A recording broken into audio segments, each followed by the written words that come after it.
La verdad que no es protocolar empezar diciendo que tengo un enorme gusto en presentar este libro. Yo a Laura la conocía de leerla y en realidad la conocí personalmente hace unos meses. Sí. Y me trajo este tesoro. Y allí pude, digamos, como uno siempre hace,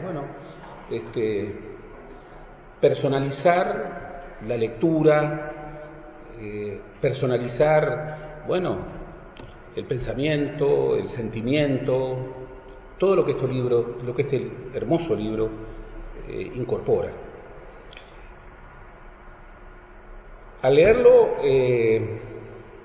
ya que hablamos de maestros, me sentí permanentemente con la interlocución de José Pedro Barrán.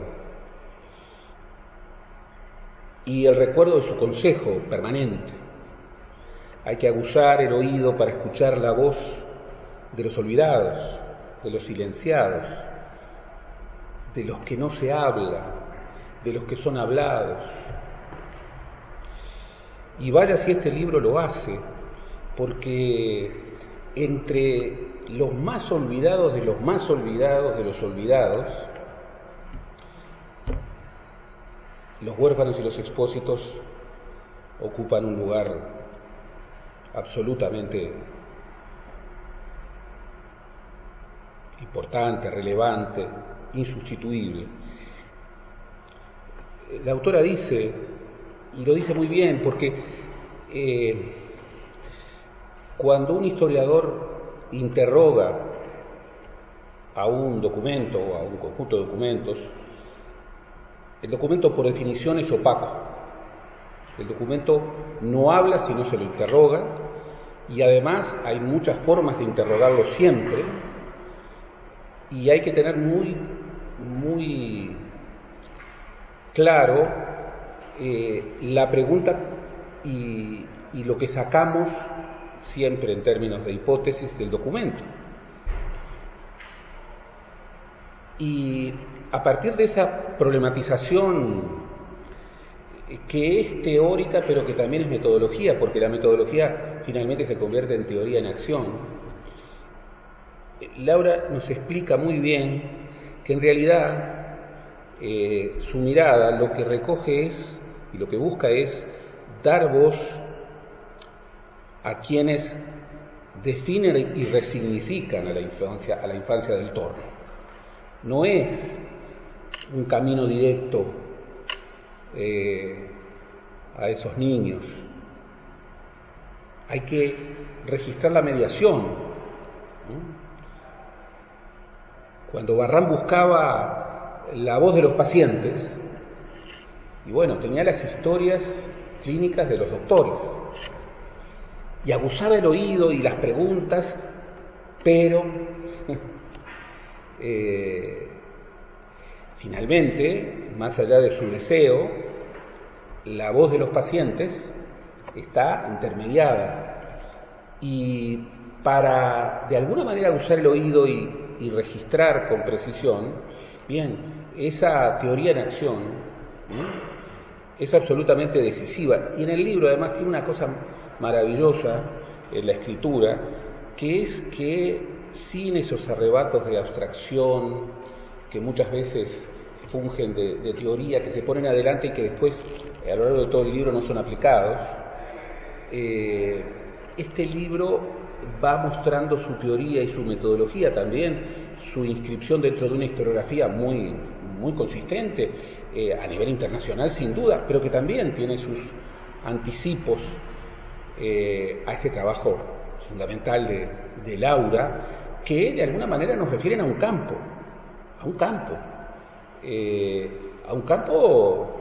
que es un espacio que existía, pero que con estos libros de Laura adquiere una consistencia mayor, y ojalá que pueda profundizar profundizar ese campo de estudio. Lo que ha dicho Juan y que perfila muy bien en el prólogo, la verdad, que para hacer tu primer prólogo es una maravilla, porque el prólogo no tiene que contar el libro. Hay algunos prologuistas que lo hacen. El prólogo no tiene que contar el libro, el prólogo tiene que ser un introductor a la curiosidad. Y entonces Juan en el prólogo lo dice muy bien, porque acá hay muchas historias. Es la historia de una transición muy interesante, que es la transición de la caritas, de la caridad cristiana a la asistencia pública, primero intermediada y luego, bueno, con ese empuje laicista del vallismo más apretada, y la solidaridad, la beneficencia, la asistencia. Yo voy a hablar de esa transición porque creo que es una transición muy importante y que muchas veces se lee de una manera equivocada, y en este libro hay pistas para leerlo de otra manera. Este libro es muy profundo, hay que felicitar a la editorial, es un bello objeto, ¿no? Y yo creo que los libros cada vez más tienen que ser eso, además de ser continentes con contenidos, el continente tiene que gustar, tiene que tener una letra amable. En nuestra cultura de la imagen, las imágenes son decisivas, hay cosas que dice una foto o un dibujo que las palabras no alcanzan, esas señales, esas contraseñas que se dejaban y que luego, bueno, eran una promesa, generalmente no cumplida, pero a veces cumplida, de recuperación. Es un libro hermoso.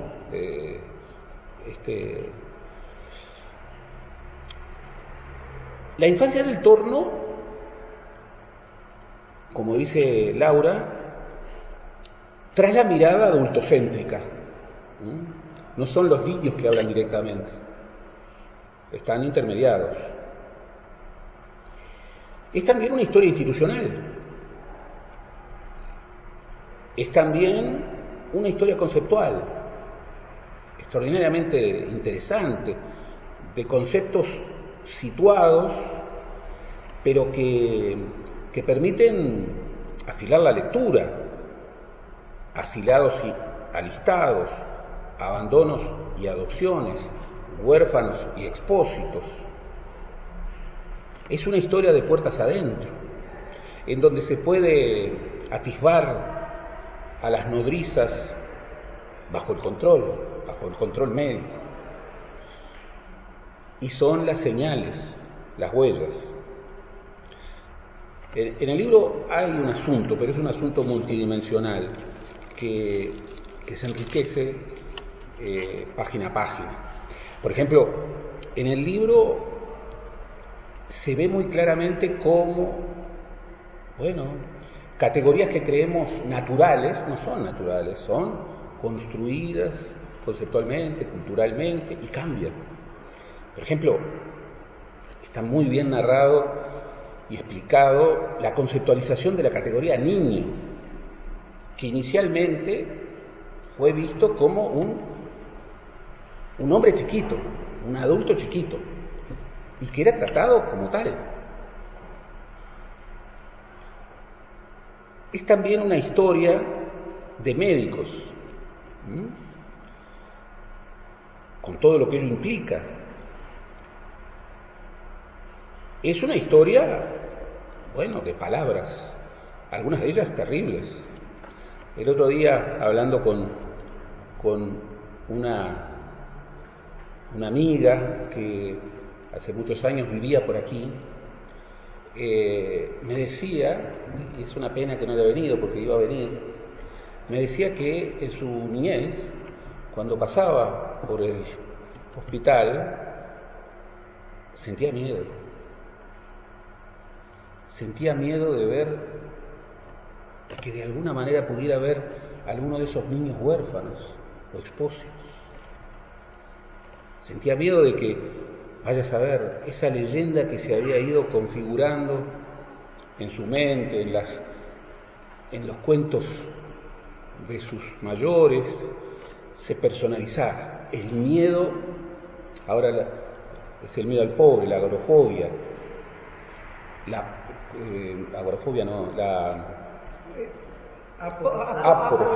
aporofobia. Claro, ser expósito, una palabra que ha desaparecido, y es maravilloso cómo las palabras tienen historias y las historias de las palabras son... La historia conceptual trabaja en esa pugna incesante que hace la conversión de las palabras en tanto posibilidades significativas en conceptos, significaciones provisorias que cambian, generalmente polisémicas. Y expósito terminó, y esto es una cosa maravillosa, la verdad que terminó siendo un apellido, como tantos. Nosotros vivimos, hijos de inmigrantes, muchas veces portando apellidos que tienen historias parecidas, que empezaron siendo algo y que devinieron en apellidos, en nombres de pueblos. Es la infancia abandonada, es la infancia dejada, es la infancia depositada. Y en el libro aparece eso que el historiador tiene que hacer, que es, aterrizar un concepto en un documento de época. Y esto cruza. En la publicación del asilo, Laura recoge, por ejemplo, cómo el presidente de la Comisión de Caridad escribía a propósito de dos menores, Ernesta y Laudamia, diciendo, encontrándose en el mayor desamparo por abandono que ha hecho de ella su padre.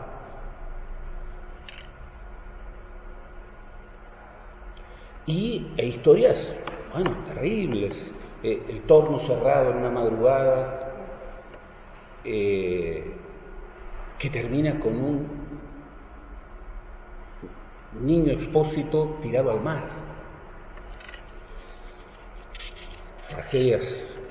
Tragedias hondas.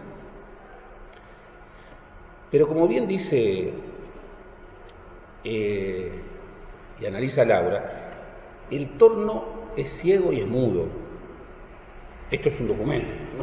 No. Es ciego y es mudo, no cuestiona, no interroga, no juzga. El torno es la posibilidad de salvar vidas. Esa transición entre la caritas cristiana y la solidaridad republicana, laicista, estoy convencido, y el libro me lo confirma, que es una transición mucho menos de ruptura de la que se ha leído. Dicho de otra manera, la solidaridad del Estado, escudo de los débiles, laico, se cargó de cristianismo, heredó cristianismo.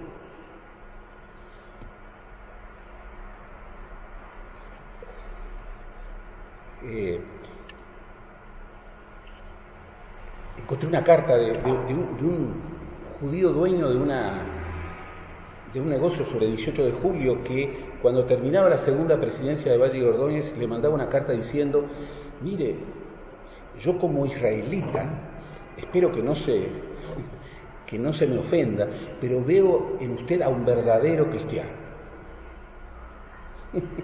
No sé cómo don Pepe habrá recibido eso, pero creo que ahí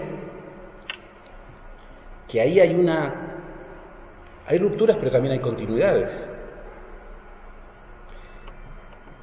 En el libro se plantea esta idea de de la tensión entre esos dos mundos que tienen discontinuidades, pero que también incorporan puentes sin los cuales es muy difícil explicar algunas cosas.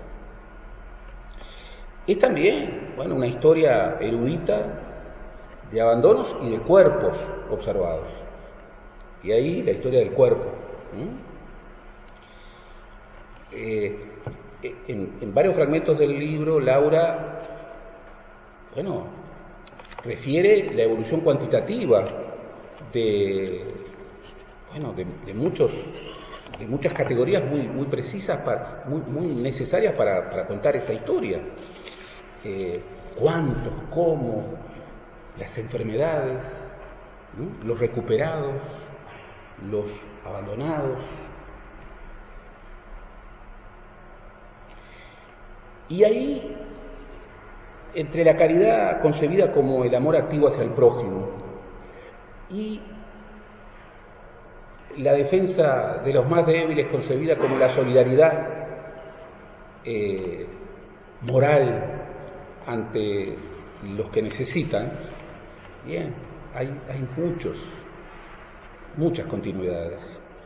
Está sin duda la mirada médica, pero también está la mirada, esto lo señala muy bien, y esto es Barran puro casi, es la mirada pedagógica, es la mirada jurídica. Hubo muchos constructores de disciplinamiento, muchos. Y disciplinar, entre otras cosas, empezaba con mirar. Es también la historia de una resistencia. La vida de esta infancia asilada no es todo tristeza. Cuando aparecían los niños asilados cantando, con su música, presumo que también ejercitando los deportes, también incorporaban cosas que otros, pero muchas veces, en las voces que están rescatadas en el libro, se ve la traza de los abusos, de los maltratos, y también, y esto es uno de los momentos estelares y más conmovedores del libro, de las resistencias, de algunas recuperaciones no queridas por el niño,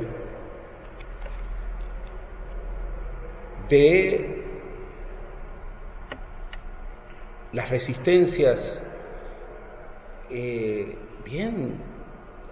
de las nodrizas que, hacían algo tan relevante como ser amas de leche, en una sociedad en la que ese asunto era fundamental, pero era un asunto que las damas de sociedad tenían que evitar. Las amas negras, el salario, las condiciones de trabajo, las relaciones entre el salario de las nodrizas y el salario de los médicos. Y también, y acá es fantástico porque uno diría, ¿cómo hacer la historia de sentimientos? Yo me acuerdo que Barran evitó la tentación perezosa de meterse en el campo más conocido y hablar de la historia de las mentalidades, desde la marca francesa, desde la escuela francesa. Y él decía, no, yo quiero ver otra cosa. Y ahí fue la sensibilidad. Y ahí había lenguajes simbólicos que Ana cuenta y relata muy bien, bajo preguntas que parecen tan radicales que uno duda si tendrán respuesta. Y sin embargo, ahí están las huellas. ¿Qué sintieron quienes abandonaban? Incorporando desde un conocimiento muy preciso de la historiografía, conceptos que nos ayudan a entender. Hablamos mucho de las comunidades epistémicas, de las comunidades, y acá incorporando una categoría del campo, habla Laura nos habla de las comunidades emocionales, del mundo de las señales, con algunos documentos de los que solamente quiero registrar una trama porque lo tienen que leer, lo tienen que leer en su pluralidad. No quiero avanzar algo que es intransferible a la lectura directa.